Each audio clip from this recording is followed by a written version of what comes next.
This week on Dance of Joy, we talk about disdain for Barry Manilow, love for Shirley Jones, and the most hurtful G-rated insult.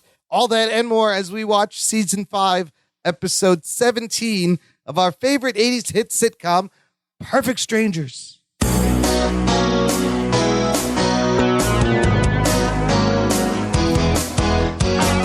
Hello and welcome to Dance of Joy, a Perfect Strangers rewatch podcast. Thanks for joining us. My name is Imran. Joining me every week, my lovely sister, Sophia. What's up, Sophie? Hello. You know what I was thinking? What if we had a third sibling? Would we do this podcast with 3 hosts? Could that work? I don't know. I don't know. They don't know our process. Who would be the color commentator? Who would be the play-by-play? Who would be in charge of, Did you ever want another sibling growing up? No, it's an interesting two's thought. Perfect. 2 is pretty good. I mean, one sibling. We each have one sibling. There's 2 of us. I never thought about it growing up, really, but 2 is good. I like 2. I mean, but those people, like your friends you knew that had like 5, 6 brothers and sisters. Too many. Sounded like they were having a lot of fun, though, all the time, true, right? that's And true. like half of them could get away with everything because you've got more kids than parents. They can't cover you. Okay, focus, Javed. You have ruined my intro line. My question was, what if we had a third sibling? Well, what if there was a third roommate living with our cousins on Perfect Strangers? That's what we're dealing with this week as we are deep into Season 5, Episode 17, titled Three's a Crowd. The title derived from the classic saying, 2's company, but 3's a crowd. That's where I was going with, like, 2's good for a podcast. 3 would be a crowd. Yeah, but then I thought about how I always wanted another you wanted brother. More? I wasn't enough. No, well, no, only because like all of our cousins were girls, That's and I just wanted another brother to hang out with. That's true. Anyways, it also makes me think of Three's Company, another great sitcom that kind of twists that saying some more. Yes, 3's company. Three's Company, 2's a crowd. 2's I forget which company, way it 3's goes. a crowd. 5 is the answer. If you were wondering what this episode was about, you would have gone to the TV guide and read the following description. Balky's invitation welcoming Marianne to stay at the guy's apartment puts Larry and Balky smack dab in the middle of the women's argument started during a silly board game. Yeah, silly argument caused by a silly board game, kind of. But we have our foursome heavily featured throughout this episode. Bronson Pinchot as That's all we Balky, have. Marklin Baker as Larry, Rebecca Arthur as Marianne, Melanie Wilson as Jennifer Lyons, all kind of getting equal time in the episode this week, which originally aired February 9th, 1990. And of course, you could like almost, we're very close to February 9th right now. Yeah, we're like consistently just exactly 33 years from the original airings of this show. It's just kind of wild. Time machine. You can, of course, play along, binge watch with us as Perfect Strangers all season, streaming for free on Amazon Freevee. Look it up there. And if you got a Prime Video account, it's right there. It's right there. Give Jeff Bezos your money. Just kidding. You don't need it. You don't need to give me money. You can do it for free. Thank you, Jeff Bezos, for free Perfect Strangers. All thank our overlord, Jeff Bezos. All right, Act 1. So we're in the apartment, and the 2 couples are having a little date night, and it's like a game night, right? They're playing board games. Presumably there were other games before, but we start right in the middle of some kind of board game that has a board and a die and pieces. And cards you turn over. But we don't know what the name of the game is, but right from the beginning, we understand that it's a game where they have to answer questions about each other or something like that, like truth or consequences or something like that. Balky takes a turn and Jennifer reads him his card and asks him, what bothers you most about the person sitting on your right? Well, she says pet peeve. So like one of the cards are like pet peeves. So that's a category of this game.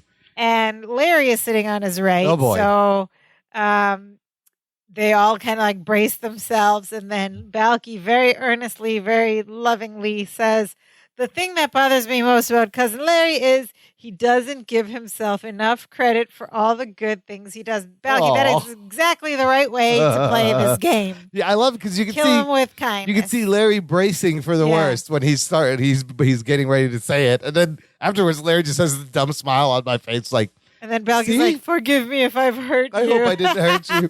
And Larry's like, oh, Balky it's okay. Nervous. Yeah.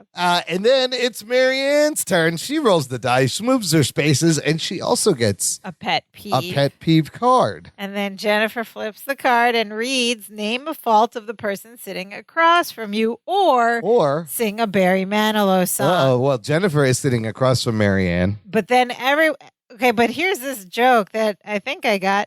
So it says either name a thing about the person across from you or sing a Barry Manilow song. And then like Larry, Balky, and Jennifer take a quick beat, and then in unison they're like, answer the question. Like that's how much they hate Barry Manilow. So this is a dig on Barry Manilow. See, I originally... Barry Manilow being, I don't know, like people made fun of him? I mean, they're just kind of like the soft adult contemporary songs. Right? Yeah. But I didn't read it that way first. And in fact, I didn't notice that Jennifer said it. I thought just Balky and Larry turned their head saying, answer the question. Actually, you might be right, though. They want to know. Yes, because they wanted to get the dish out and hear some gossip.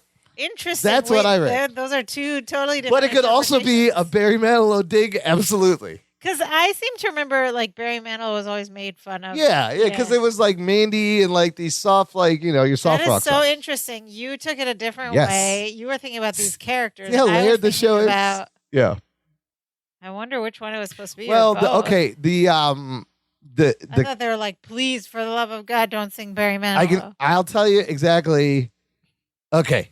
All three of them do say answer the question. Okay. So it is a Barry Manilow joke. Did you just look that up? Yes, I have it running. So we can confirm supposed to be a Barry Manilow joke because... But it's still interesting that we have different interpretations. Jennifer says it too, but like, why would Jennifer say it? Because she's the one sitting across from... I don't know. Anyway, this is where the whole brouhaha starts. So Marianne starts much the same way Balky answered and says, this is difficult because Jennifer's almost perfect. And then she's like, well, there is this one teeny little fault. Uh-oh.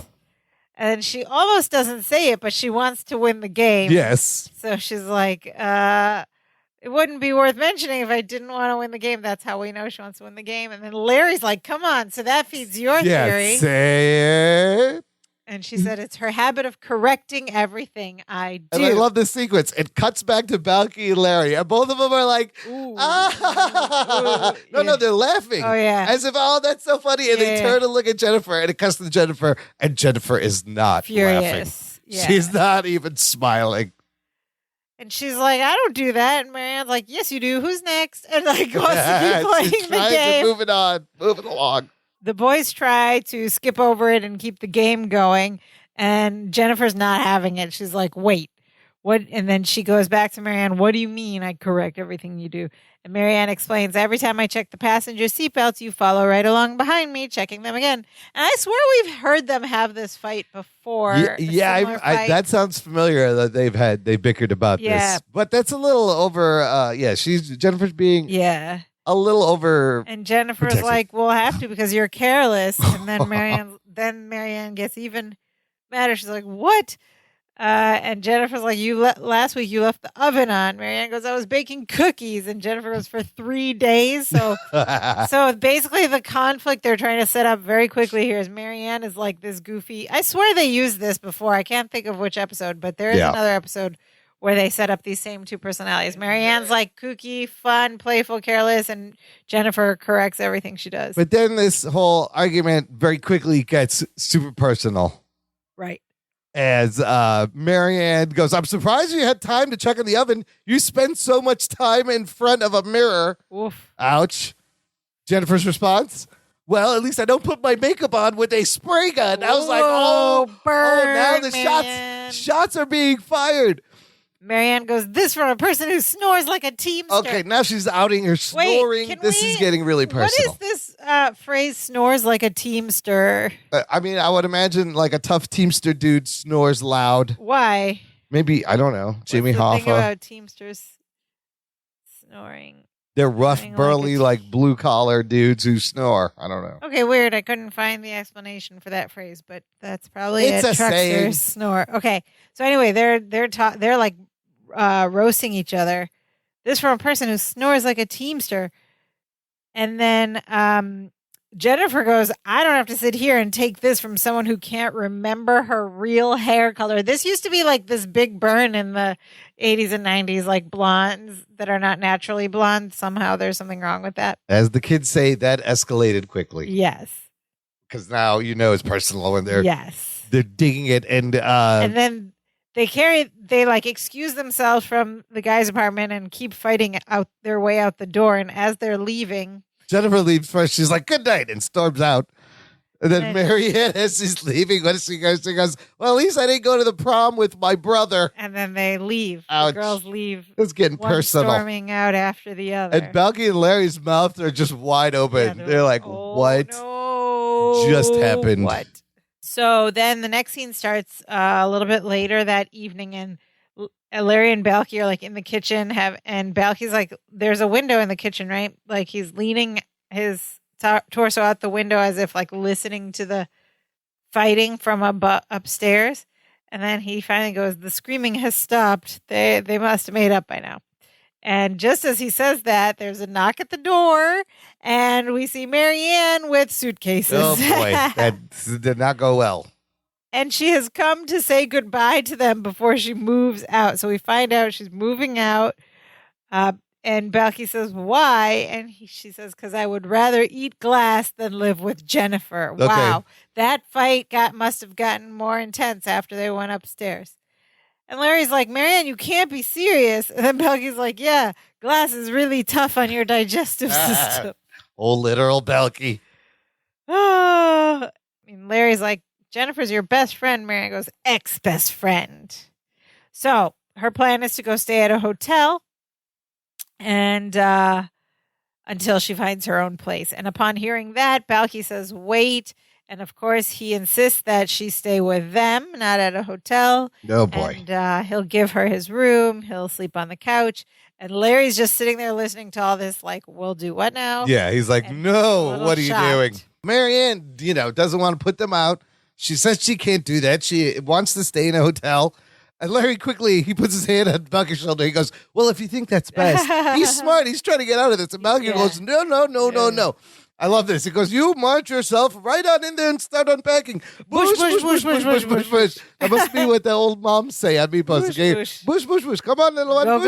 Bush. Yeah. Let's go. And he goes, cousin Larry and I insist. Yes. And she says they're the greatest. She will try to stay out of their way and goes to Balky's bedroom, but not before hitting Larry in the shin with one of her suitcases. So he goes, I'm sorry. Foreshadowing, yes. And so she goes in the bedroom, and Larry has to confront Balky and goes, Balky, you just made a huge mistake.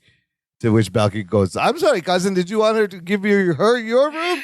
He goes, I'll go ask her. No, the mistake is, and I was thinking about this as this was happening, like Balky just put them in a tough spot. Yeah. He tells them he put them right in the middle of a best friend's argument. That's a tough spot, but it was his girlfriend. So, but I could see Larry's point of view, like, what are you doing? But Balky proves that, it's a double standard. He goes, I'm just trying to help Marianne. What would you do if Jennifer wanted to stay here? And Larry goes, thank you, God. What would you say? What would you say? He would say, thank you, God. But he tells Balky Jennifer's going to think he is taking Marianne's side, which is a good point. This is a tight spot to be in right now. Yeah, I guess. But I don't know. They've all been friends for so long now. It shouldn't be like a weird thing. But Balky is persistent, and he explains. He says, Marianne is my girlfriend. She'll be staying in my room. She'll be wearing my robe. She'll be using my Mr. Ducky bubble bath. There's no way Jennifer could get mad at you. And just then, Jennifer shows up at the door, and she goes, Marianne moved out. I'm so mad. So they put those two lines next to each other. That's great. Yeah. Yep. So you got to be mad at Larry. And for once, she's reaching out, showing a little girlfriend-like behavior, reaching out. She says, Larry, I just need to talk. And Larry's like, you've come to the right place. Let's go to the coffee shop. He's trying to get her out of there before she sees Marianne there. Smartly, and they walk out of frame just as... Into the hallway, just as Marianne steps up and goes, Balky, where do you keep the towels? And Jennifer has heard this. What? And then she comes back into frame, into the doorway with Larry, and she's like just shocked to see Marianne there. And Balky tries to start explaining, and before he can say anything, Marianne cuts him off and goes, the guys insisted I stay here proudly, right? And Jennifer just looks at Larry like, you did what? And Larry's like, well, that doesn't bother you, does it, Jennifer?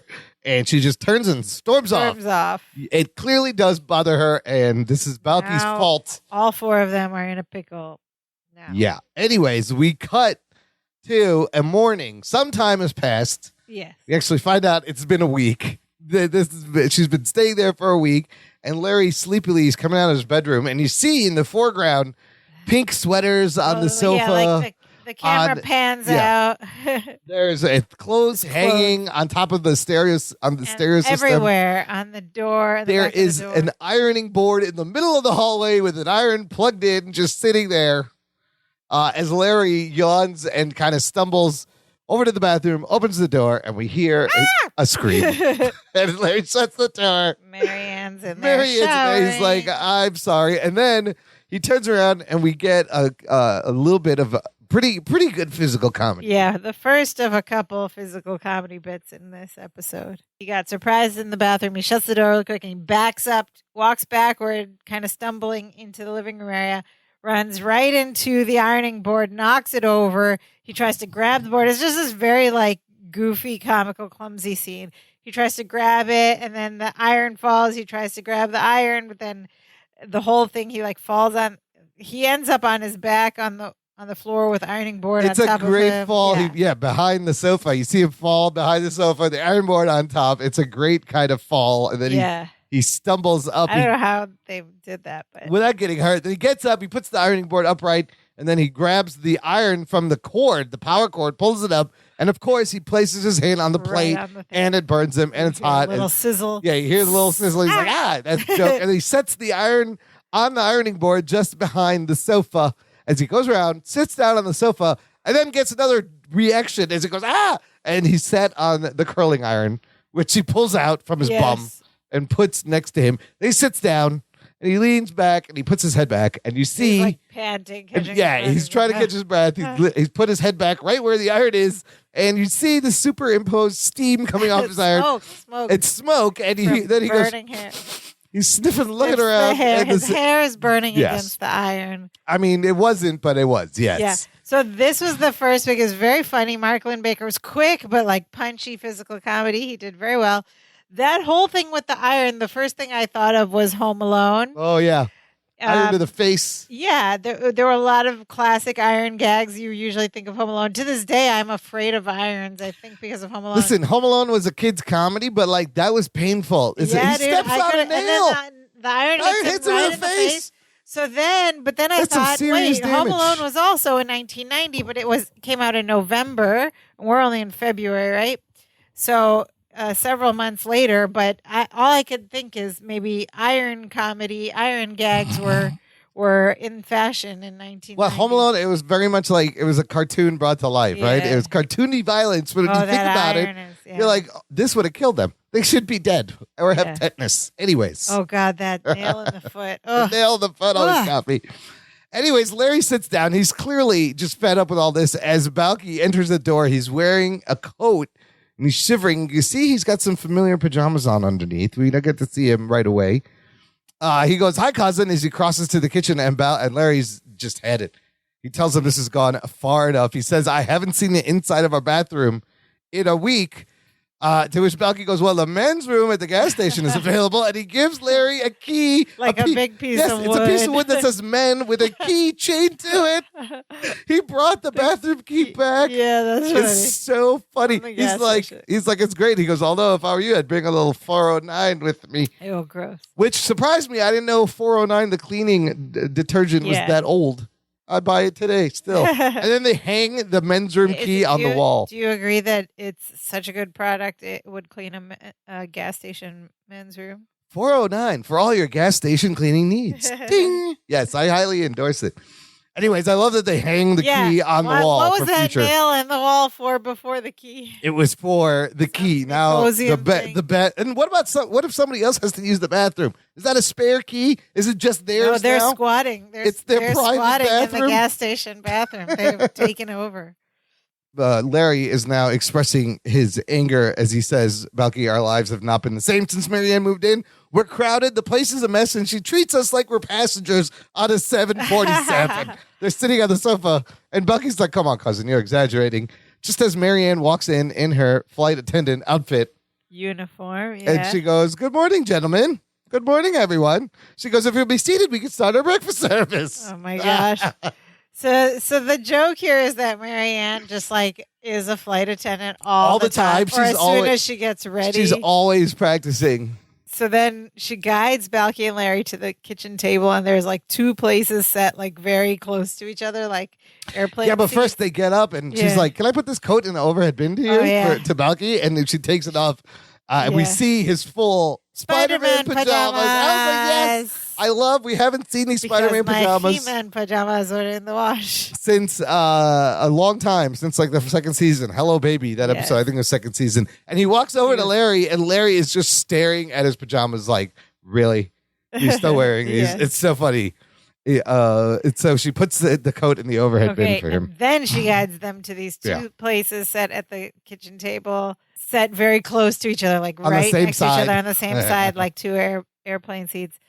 And Balky's like, come on, cousin, how is she going to get better if she don't practice? And he goes, window or aisle? And Larry's like, window. And they sit down. Larry on the far side, and there's like a mat, and there's two cups in front of him. Yeah, he's closer technically to the window. And then Marianne has got a little trolley cart back there with coffee and Where did she get this trolley cart from? And there's a coffee carafe, and she pushes it over, and she goes, for those of you seated on the left side of the aircraft, we're passing over Chicago. And Balky leans Gets over up to look out the window. And Larry's just looking at him like, what are you doing? Can you do this? Why are you doing this? And so then we go into this little like extended gag of Marianne being a flight attendant at home.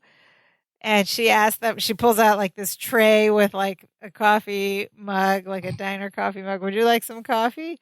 And they both say, please. And they have these like little tiny coffee mugs like you get on an airplane. And they put the cups on the tray. She pours them. And then she starts the breakfast service. And she says, she asks Balky if he wants the pancakes or scrambled eggs. And Balky says he wants the pancakes. And then she asks Larry the same thing. Do you want pancakes or scrambled eggs? He says, I'll have the pancakes too. And she goes, oh, I'm sorry. We just ran out of the pancakes. Would eggs be all right? I love the way she says, would eggs be all right? Like, would eggs be all right? Just in that, like, waitress. And Larry's just staring at her, and he goes, fine. So then she pulls out these two covered plates that like you get in old school airplanes with a plastic lid on them. Clearly, she made one of each, and that was going to be the plan, no matter who picked what. And Balky is delighted at all of this. He's just like tapping on the top. He's like, this is amazing. She goes, well, enjoy your meal. If you'll excuse me, I think I'll go help out the gang and coach. And she wheels the trolley out of the way. And Larry's just like, Balky, Marianne has to go. Like, he has had it. She's driving him crazy.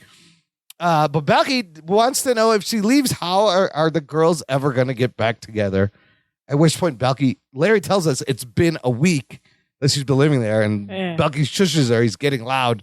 And so he says quietly, it's been a week. They're still not talking. He goes, they pass each other on the stairs. Ice forms on the walls. Balky, there's no telling how long this thing is going to go. And Balky's like, cousin, I can't ask my girlfriend to move out. Anyway, I like having her around. Then he starts to go into this description. The way she combs her hair.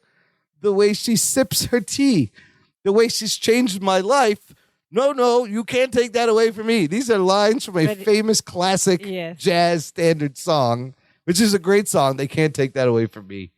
So I got that. And it's been covered by a lot of people. Yeah. Fantastic song.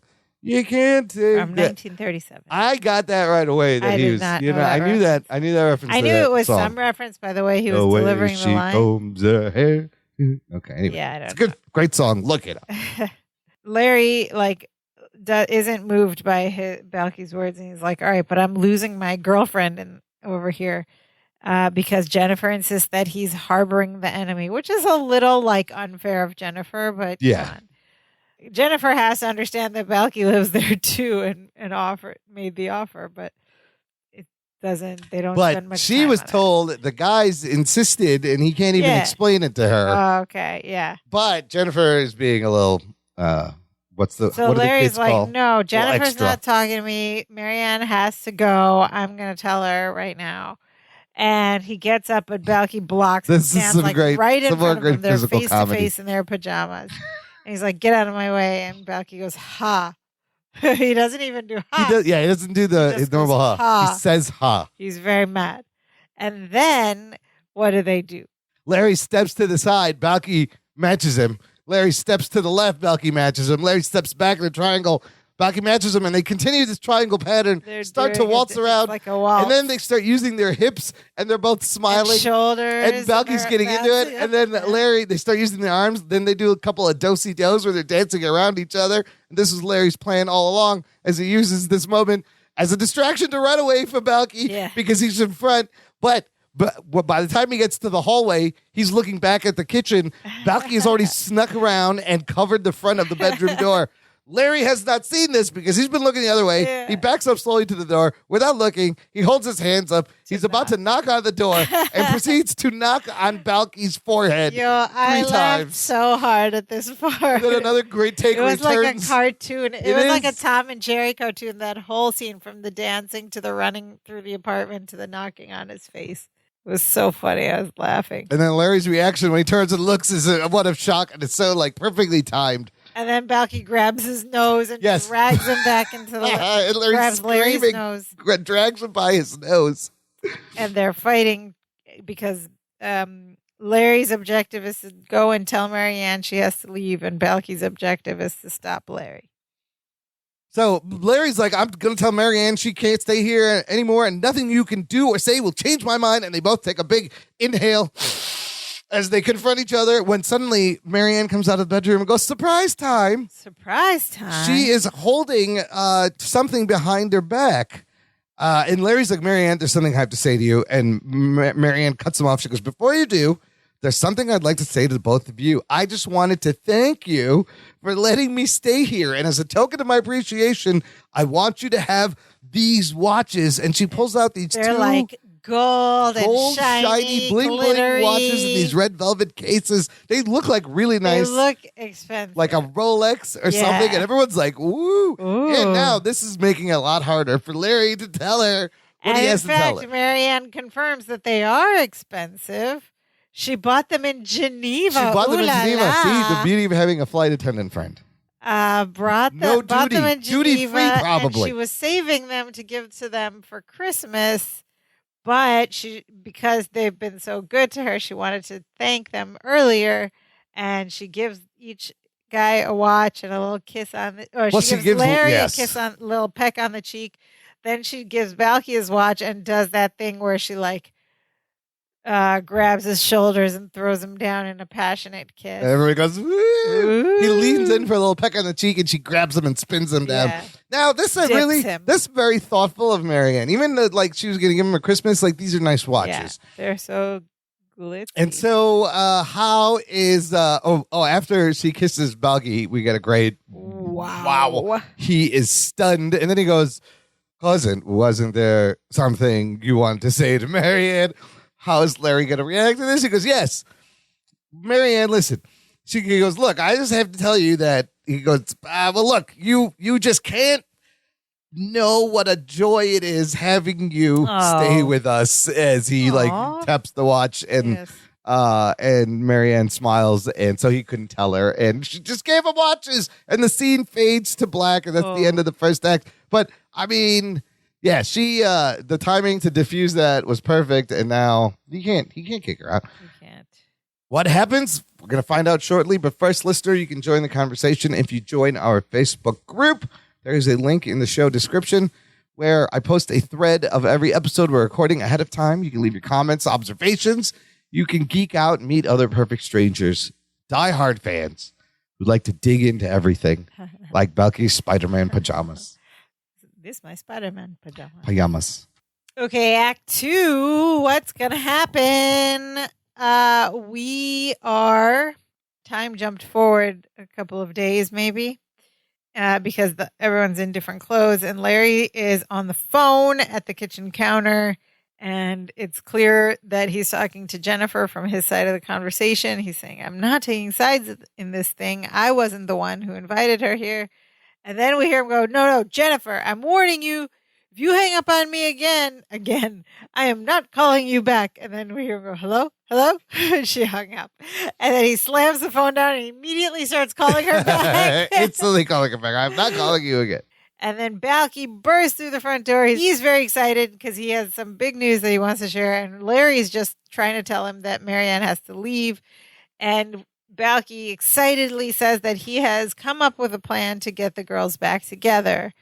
And then Larry's like, good, then maybe we can get a plan to get Jennifer and me back together. Yeah, it's never going to happen, Larry. Just give up.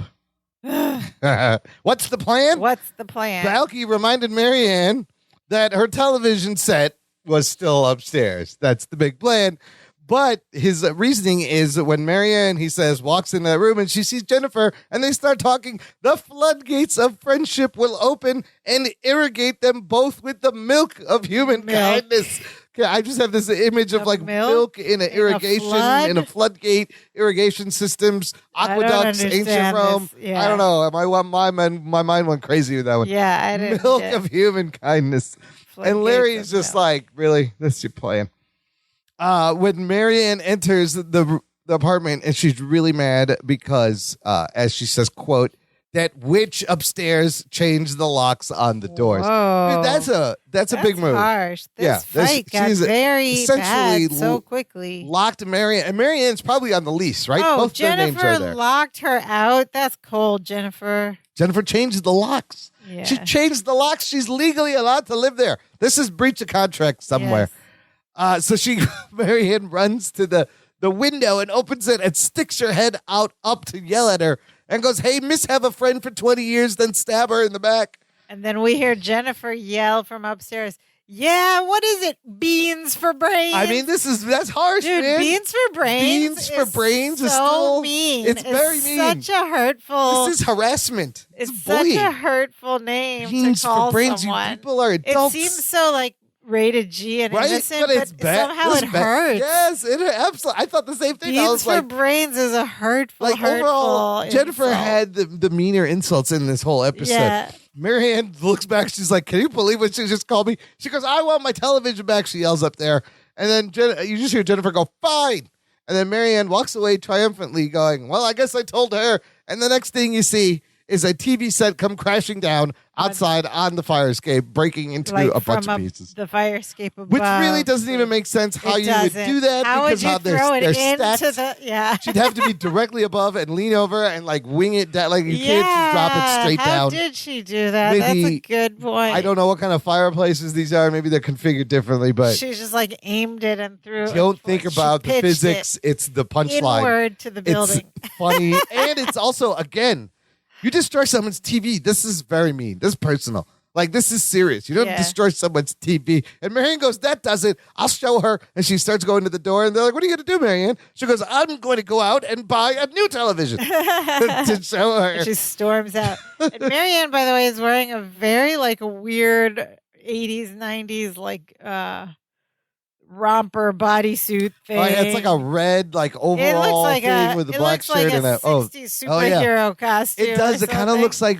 the Invincibles. Invincibles? Yeah, What's that? No, Incredibles. Incredibles. Yeah, it looks like one of their costumes. Anyway, it's not an important detail, but I was fixated on it every time I watched this episode. And Balky, to add the punchline to this scene, goes, it's a good thing I didn't remind Marianne about her refrigerator. What, does she own a refrigerator too? Is it like a little refrigerator? I don't know. She gonna throw the refrigerator out the window? Little refrigerator. Yeah, I wondered about that one. Anyways, appliances are being destroyed. This thing has run amok. Larry finally goes, all right, Balky, it's time to take direct action. And then he goes, I have a plan. Balky goes, oh God. Instantly. Oh God. I love when Larry has a plan. And Balky responds, "Oh God, what's the plan?" I think this is the first time we actually hear that exchange in any form, which goes on to be quite a common exchange. And they built up to it with all the vacation stories. They did this once before. Maybe once I have before, a plan. but Oh God. this pattern where he goes, "I have a plan," and Balky goes, "Oh God," or everyone. Sometimes it's all three, the girls too go, "Oh God," in unison. So that's going to end up being like one of the more common catchphrases from this show. Larry then goes, "Balky, if we don't do something, Jennifer and Marianne may never get back together, and the two of us are going to spend the rest of our lives with our tray tables in the upright position." Which is like a funny thing to say, but I also don't know what this means. Like, what is he upset about? Is that bad? Like, you'd want him up, not down. But I mean, I think he means they would be living in a 747 simulation for the rest of their lives, right? Kind of a fun way to live, but I just the way he said it was also funny because upright position, funny line. Anyways, Balky goes, "Let's hear the plan," and they sit down, and we don't hear the plan. No, we don't know what the plan is. They don't share because they fade into the next night, the next scene, which is the next night. But as they're fading out, they're like sitting down to discuss the plan. So we know they've talked about it. So now we just see the start of this, whatever this plan is, starting to happen. And it's Larry and Jennifer on the couch sitting very close to each other. And Jennifer starts to act crazily out of character here. Yeah. Especially considering now, my whole thing this whole time has been like, I don't even believe that Jennifer is really into Larry. They didn't ever write like any affection. Like she doesn't show any affection. Anyway. Or like reciprocate his feelings. She's always annoyed at him. Last thing we knew, she wasn't taking his calls. She has agreed to now talk to him. So now they've obviously been have been out on a date or something. And Larry's like, "I'm glad we're talking again. Thanks for understanding." And then Jennifer gets like, this is the uncharacteristic part. She's like all flirty and she's all she's getting hot and bothered seductive here. almost. Yes, she's getting very seductive. And she says, she's like running her hand up and down his thigh. Oh, scandalous. Says, "I'm living alone now." And then basically invites him upstairs to her place, which we haven't seen on this show at all. She's like, "Maybe we can go to my place, put on some soft music, and then she goes, decide what to do." And Larry's like, but he's like, "Oh my God, this is in his face. This is like what he has. This is what he has wanted this whole time. Years. But there's a plan, and all he could say is now." Yeah. And she's like, "Yeah, because they have to do the plan." Yes, but he's facing a hard choice. So they slowly get up. He goes, "Okay," and they slowly get up, and he's slowly walking towards the door. He's like, "Yeah." Yeah, like this is what he wants to do. And then before they get to the end of the couch, he stops. He goes, No. And they go back and sit on the couch. And Larry's face is amazing here. Marklin Baker does an amazing job. Excellent acting just with his facial expressions. Because they sit down, he crosses his legs, and the words he says is, "Jennifer, I really think it would be better if we just stay here and watch TV." But on his face, his eyes are bugging out. You can see he's saying, What's going on? Why am I saying this? And Jennifer goes, "Wait a minute. You would rather stay here and watch TV than go upstairs with me?" And there's a long pause. And again, on his face, you can see him mentally say to himself, pause ever. "What am I doing? This is what I wanted. Why wouldn't I say yes?" And then he just goes in his eyes alone. He goes, "Why?" And then he goes, "Yeah." Yeah. Like, I can't believe I'm saying this. So good. Conveyed so much inner conflict and frustration. Everything and pain was on his face. It was amazing. Face. A pained voice and his face. He's looking. He's staring off. He's almost like shell shocked. Yeah. Like he's in a war. He's staring off into the distance. Like, what is happening? I have no control over this. And Jennifer is incredulous. She's like, "What?" She's like, "What?" But I don't know. You don't really buy it from Jennifer because she's never shown this before in the show. But Larry's feeling you really get because we know that that's all he's trying to get all these years. But weirdly out of character, Jennifer's like annoyed by that. Usually she doesn't show anything. Okay, but the reason he has to stay there is because what happens next? The door opens and there's Balky with Marianne, who have been out on their own date. And the two girls are surprised to see each other there. And then it becomes clear to us that this was their plan, part of their plan happening to get them in the same room. And Larry's like, oh, well, isn't this a surprise? And then Balky also acts surprised to see Larry and Jennifer. And he says, well, slap my face and call me Zsa Zsa. That's a reference. They made this joke before. Zsa Zsa Gabor slapping a cop arrested in 1989 in the 80s. Actress Zsa This is the Gabor. second time, though, they've used the Zsa Zsa slapping joke. But it was a big meme before memes were a thing. Yes, it was a big thing, Joe. And Jennifer goes, oh, I get it. I see what's happening. And she heads for the front door. And they're trying to stop her. And Larry runs around the couch and tries to physically stop Jennifer, at which point she simply grabs him and tosses him over the couch. She body slams him. Yeah, like it's a pro wrestling event. He bounces off the couch. That's abusive, Jennifer. Hits the floor between he almost hit the coffee table. Like he lands between the table. And I was like, oh my God. And he's shocked too, yeah. She's strong and he's light. Yeah. But that's abuse. And then she beelines it to the door, and Balky blocks the front door with his body, and he then and he has a key in his hand, and he says, not so fast. Well, he locks the door first and turns around. And he goes, not so fast, Pilgrim, in a John Wayne voice. That's a John Wayne reference. Yes. And now they're playing hot potato with the key as the Jennifer chases Balky around with the keys, throwing it to Larry. But Larry runs to the window, opens the window, and tosses it out the window. The keys. The key. He tosses the key out the window, and they both turn to each other, and they both go, ha! Then they both turn to Marianne, and they go, ha! Then they both turn to Jennifer, and they go, ha! 3 ha's in a row. 3 ha's. It was great. That's so funny. That's like an in-your-face. In your face. So Larry goes, the door's locked. The key is gone. There's no way out. No one is leaving here until you girls sit down and get this settled. So these must have been like these old-timey, because later we see it's a skeleton key. It must be these like old-timey doors. Old building where you can lock yourself in on the inside. Yeah, this building would have been built like in the 30s or turn of the century. You don't know. There's no other way out. That part was hard for me to believe. They needed to work. It needed to work for the story. So it did, but you'd imagine if you're inside, you can unlock the door and go out. Not always. That's what keys are for. Keys unlock doors. That's how doors work. Anyways, Jennifer goes, I'm calling a locksmith to get me out of here. And then Marianne goes, call 2 locksmiths. I want to get out of here too. This line made me laugh out loud. Can you imagine the first locksmith comes and then relocks them in for the second locksmith to come? I want to get out of here. 2 people who need to get out need 2 locksmiths. Duh. But I laughed a lot at that line. Okay. Well, and here, we don't know it, but the plan goes into high gear as Larry turns to Balky and goes, all right, Balky, we've done what we can. Let's just forget it. These 2 are never going to get back together. And Balky goes, come on, cousin, we can't just give up. Just because 2 turtle doves want to fly the coop don't mean you make it easy for them and buy them tickets to Miami. It's kind of funny. Larry goes, and then Larry turns it up. He goes, give me a locksmith too. I've got to get out of here. I am tired of this meat-post garbage. And he goes, every barnyard has a silver lining. Give me a break. Like he is now just had it with Balky. What's going on? Plan. Yes.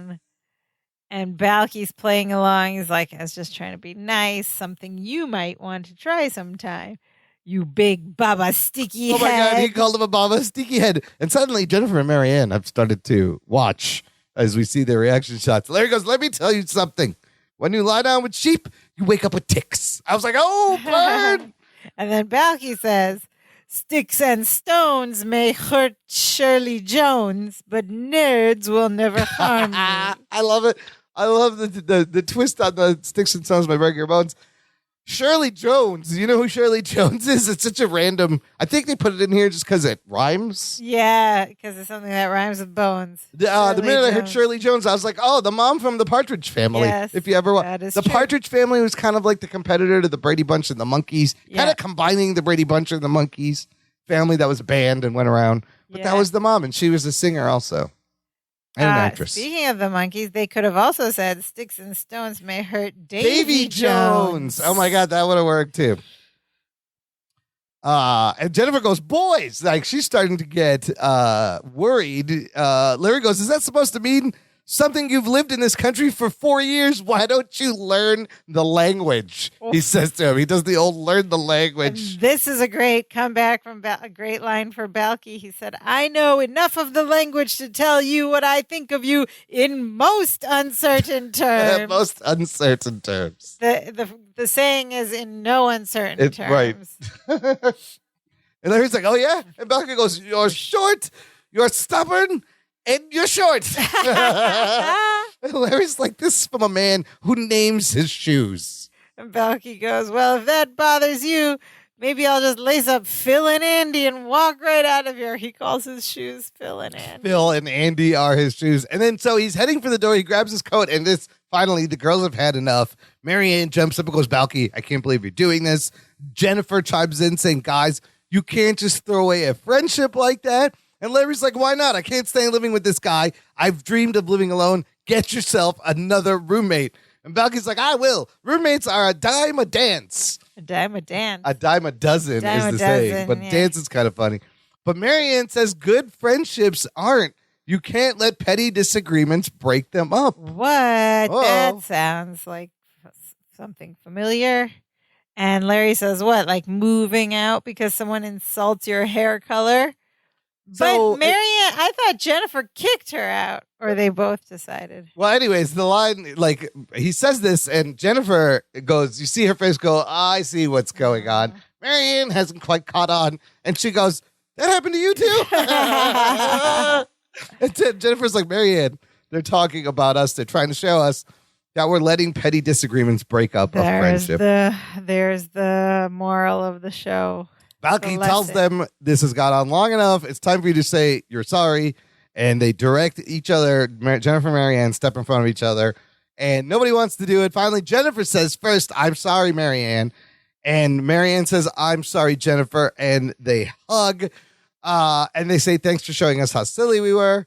And Balky goes, oh, no problem. You made it easy. That was such a funny line, too. Yes. He just looked at them so sincerely, and you thought he was going to say something nice. I had a problem with this, though. Why is Marianne apologizing? Really, it's Jennifer. Marianne just stated a fact. How did this whole thing start? She goes, look, you correct me sometimes. Yeah. She's trying to be constructively critique, hold her ground, right? Trying to be a person.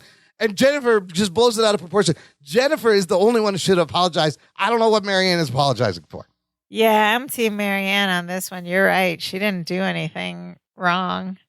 Jennifer is the one who's been acting crazy, acting like this is better than everyone. This is 2 episodes in a row where Jennifer thinks her stuff don't stink, and she's a little bit extra, as the kids say. Like the Nightmare Vacation, she's kind of pulling the same thing. Oh, God, yeah. I don't know. Now I'm on Larry's side. I don't know what he sees.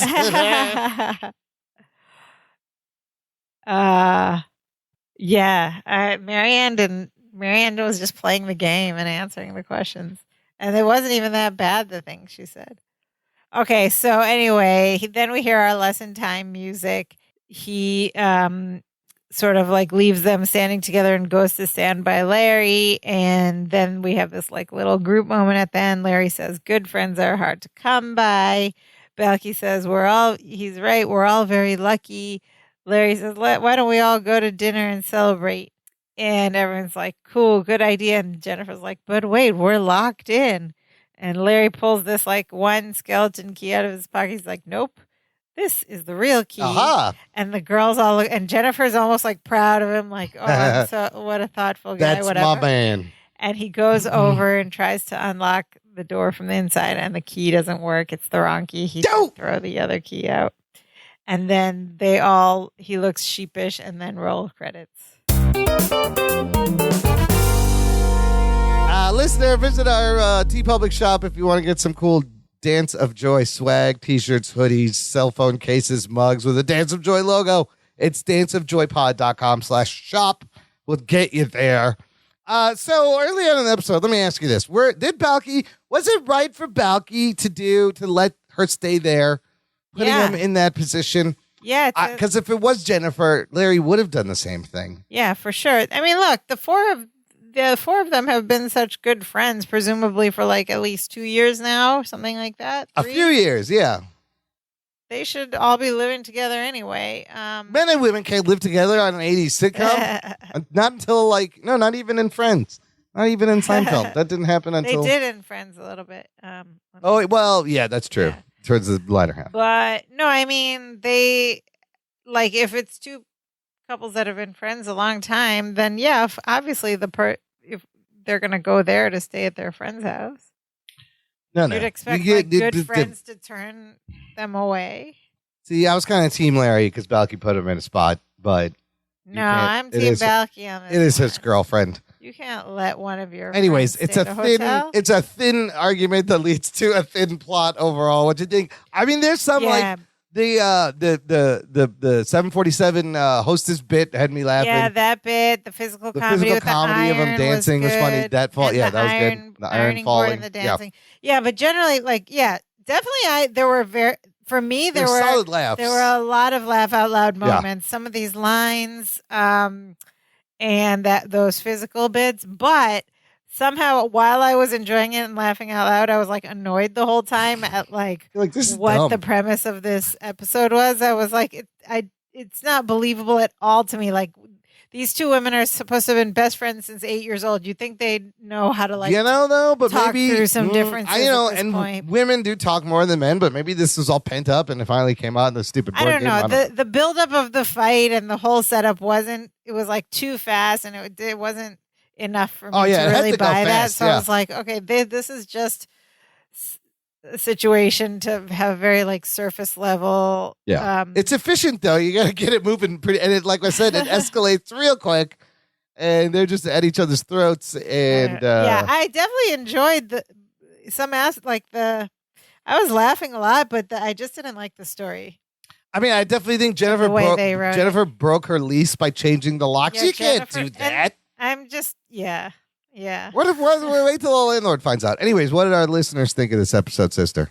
Well, we have cousin John Adam, as always, coming in with some insightful remarks, including some nice physical comedy from Marklyn Baker. Didn't get the chance often enough, in my opinion. As in Marklyn Baker should always have more physical. Every episode. He also writes, the idea that she basically speaks only in flight attendant is pretty funny. Agreed. We enjoyed that. But it seems more like a cognitive issue where she can't differentiate between work and reality. It's like Severance. Like, maybe. She turns off when she's at home. She doesn't remember.